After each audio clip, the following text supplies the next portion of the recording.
जरा कन्वल अवान मुजफ्फरगढ़। आमिर हमेशा अपनी माँ की नसीहतें एक कान से सुनकर दूसरे कान से निकाल देता।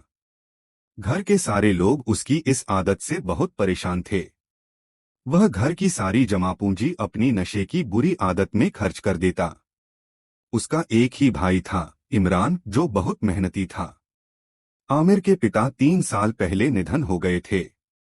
उनकी मृत्यु के बाद इमरान ने अपनी पढ़ाई अधूरी छोड़कर घर का खर्चा संभाल लिया। वह सुबह सवेरे काम की तलाश में घर से निकल जाता और शाम को लौटता, लेकिन आमिर बुरी संगत में पड़ गया और उसे नशे की लत लग गई। घर वालों ने उसे बहुत समझाया, लेकिन उस पर कोई असर नहीं हुआ।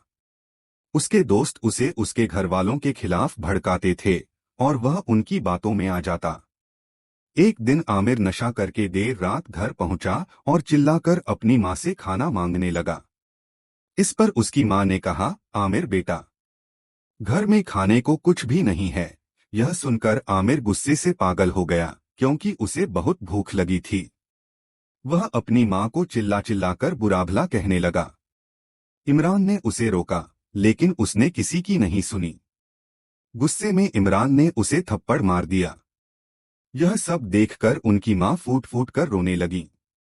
अगली सुबह माँ ने आमिर से कहा, पहले काम कर, पैसे लाओ, फिर घर में खाना बनेगा। यह सुनकर आमिर आगबबूला हो गया।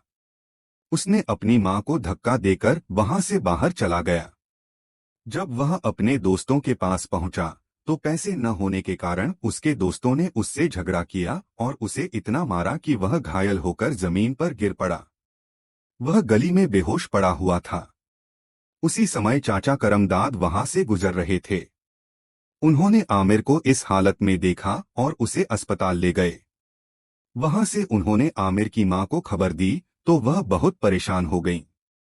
जब इमरान घर लौटा, तो उसके हाथ में मिठाई का डिब्बा था और वह बहुत खुश लग रहा था, क्योंकि उसे एक फैक्ट्री में नौकरी मिल गई थी।